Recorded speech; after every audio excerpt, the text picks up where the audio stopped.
एक घने जंगल में एक लूसी कौवा रहता था। इसकी आदत बहुत ही खराब थी। अपने घर में रखे दाने को छोड़कर वो दूसरे पक्षियों के घोंसले में जाकर इनके दाने खाना पसंद करता था। लूसी कौवे के घोंसले के पास टोनी चिड़िया का घोंसला था। टोनी चिड़िया बहुत ही मासूम थी। वो अपने एक छोटे से बेटे बंटी के साथ रहती थी। एक दिन सुबह सवेरे जब लूसी कौवा उठता है तो इसे बहुत भूख लग रही होती है। वो सोचता है, अरे भूख लग रही है, क्या खाऊं? ये दाना तो बहुत दिन पहले का जमा किया हुआ है। ऐसा करता हूँ, किसी पक्षी के घर बहाने से जाता हूँ, वहाँ ताज़ा दाना खा लूँगा। ये कहकर वो अपने घोंसले से उड़कर टोनी चिड़िया के घोंसले में चला जाता है। टोनी चिड़िया घोंसले में नहीं होती। बंटी को देखकर लूसी कौवा सोचता है, मुझे लगता है टोनी चिड़िया दाना लेने गई होगी। मैं कुछ देर बंटी के साथ बैठकर बातें करता हूँ, तब तक टोनी चिड़िया ताज़ा दाना लेकर आ जाएगी।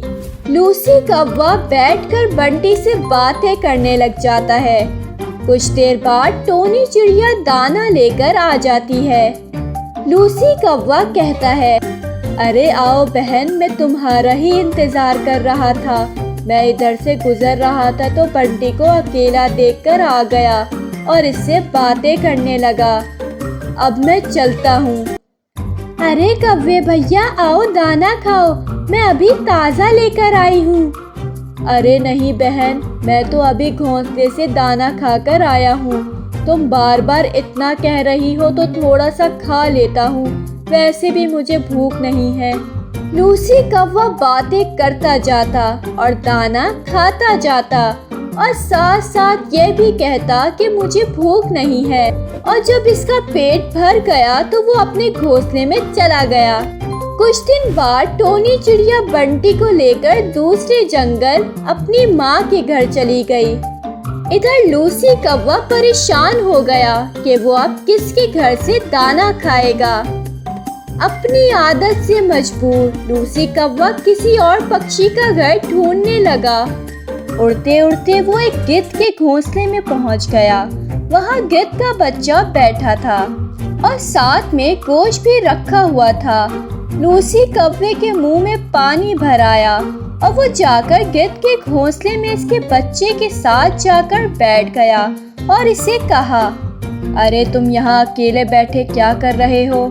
अरे अंकल, मैं तो अपने घोंसले में बैठा हूँ। आप हमारे घोंसले में क्या करने आए हैं? हाँ बेटा, तुम मुझे नहीं जानते। मैं तुम्हारी माँ का रिश्तेदार हूँ। वो मुझे अच्छी तरह से जानती है। अरे अंकल, ये तो अच्छी बात है। आप हमारे घर पहली बार आए हो।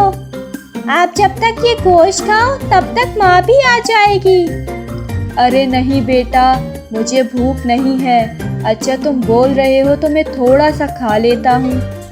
लूसी कौवा आहिस्ते आहिस्ते सारा गोश्त खा जाता है और कहता है, अरे तुम्हारी माँ देर कर रही है, मैं आज चलता हूँ, फिर किसी दिन आऊँगा। अपनी माँ को मेरा सलाम कहना। तभी इधर गिद्ध आ जाती है। गिद्ध को देखकर लूसी कौवा कांपने लगता है। अरे तुम कौन हो और यहाँ मेरे बच्चे के साथ क्या बातें कर रहे हो?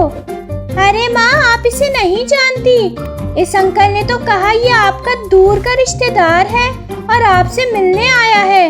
माँ, मैंने इनकी बहुत खिदमत की और घोंसले में रखा गोश्त भी आपके रिश्तेदार को खिलाया। अरे ये मेरा कोई रिश्तेदार नहीं है। पता नहीं ये कौन है। तुमने इसे गोश्त क्यों खिलाया? अरे रुक कौवे, तुझे तो मैं आज देखती हूँ। लूसी कौवा उड़ने लगता है। गिद्ध इस पर हमला करती है। लूसी कौवा जख्मी हो जाता है और बड़ी मुश्किल से अपनी जान बचाकर अपने घोंसले में आ जाता है। रात को इसे भूख लगती है। वो जख्मी होने की वजह से उड़ भी नहीं सकता। अरे अब यही घर में रखा हुआ दाना खाना पड़ेगा। ये कहकर वो दाना खाने लग जाता है। दाना खाने के बाद वो कहता है, अरे ये तो बिल्कुल वैसी दाना है जो मैंने टोनी चिड़िया के घर खाया था। लूसी कौवा को अपनी गलती का एहसास होता है और वो अपनी आदत बदलने का वादा कर लेता है कि वो कभी किसी भी पक्षी के घर जाकर लूसीपन का मुजाहिरा नहीं करेगा, बल्कि अपने घर में रखा हुआ दाना खाएगा।